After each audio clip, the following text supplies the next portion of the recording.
Pakistan intelligence agencies کا کارنامہ، را کے افسروں کی کارکردگی پر سوالیہ نشان، بھارت تلملا اٹھا۔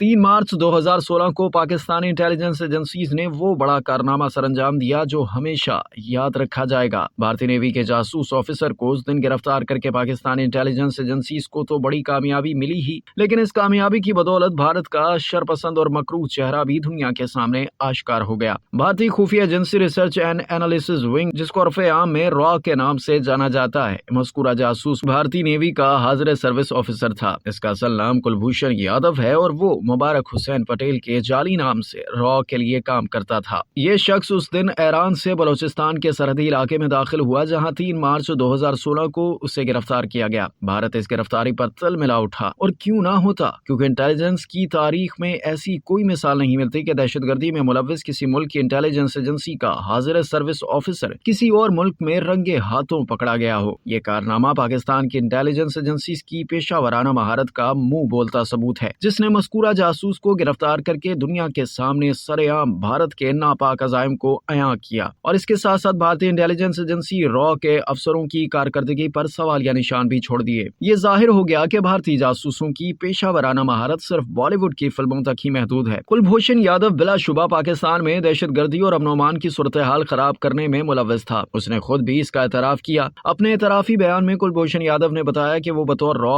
آفیسر کراچی اور بلوچستان میں امن و امان کی صورتحال خراب کرواتا رہا ہے، اور وہ بلوچ باغیوں کے ساتھ نہ صرف رابطے میں تھا بلکہ ان کے ساتھ ملاقاتیں بھی کرتا تھا۔ اس نے یہ بھی بتایا کہ وہ را کے جوائنٹ سیکرٹری انیل کمار گپتا کے ماتحت تھا، اور پاکستان میں موجود رابطوں بالخصوص بلوچ اسٹوڈنٹ تحریک کو ہینڈل کرنا بھی اس کی ذمہ داریوں میں شامل تھا۔ اس نے اپنے اعترافی بیان میں یہ بھی اقرار کیا کہ بلوچ باغیوں کو مختلف طریقوں سے رقوم مہیا کی جاتی ہیں، اور دہشت گردی کی وارداتوں کے لیے معلومات بھی وہی فراہم کیا کرتا تھا۔ کلبھوشن یادو کئی بے گناہ پاکستانیوں کا ثابت شدہ قاتل ہے، وہ پاکستان میں بدامنی پھیلانے کا بھی ذمہ دار ہے۔ اس کا اعترافی بیان بھی ریکارڈ پر ہے، اس لیے اس کو سزائے موت سنائی گئی ہے۔ اس سزا پر عمل درآمد میں تاخیر کی کئی وجوہات ہیں، لیکن یہاں کالم کا دامن محدود ہونے کی وجہ سے ساری تفصیل پر بحث ممکن نہیں۔ بھارت نے بھی اس معاملے پر اپنے جاسوس نیوی آفیسر سے پہلو تہی اختیار کر رکھی ہے۔ کئی پاکستانیوں کے اس قاتل اور پاکستان کو عدم استحکام کا شکار بنانے کی کوشش کرنے والے کو کسی بھی طرح کی کسی بھی معافی کا سوال ہی پیدا نہیں ہوتا۔ پاکستان کی نامور انٹیلیجنس ایجنسی نے پاکستان کی سرزمین پر کلبھوشن یادو کو رنگے ہاتھوں پکڑا اور اس کا دہشت گردی کا پورا نیٹ ورک عیاں کیا، جو معصوم پاکستانیوں کی جانوں کے در پہ تھا، اور اس کے تمام گھناؤنے عزائم اس کے سامنے رکھے جو اس نے منوان تسلیم کر لیے۔ پاکستانی انٹیلیجنس ایجنسیز کی اس کامیابی کی تاریخ میں کوئی مثال نہیں ملتی۔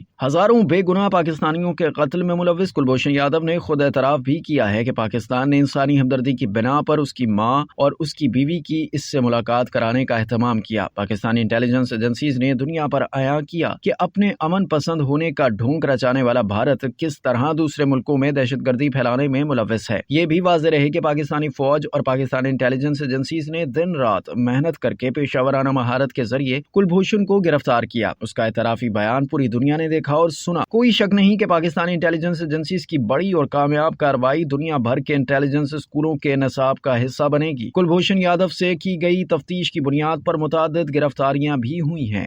اب تک کے لیے اتنا ہی۔ مزید جاننے کے لیے سبسکرائب کیجیے ڈیلی جنگ یوٹیوب چینل اور لائک کیجیے ڈیلی جنگ فیس بک پیج۔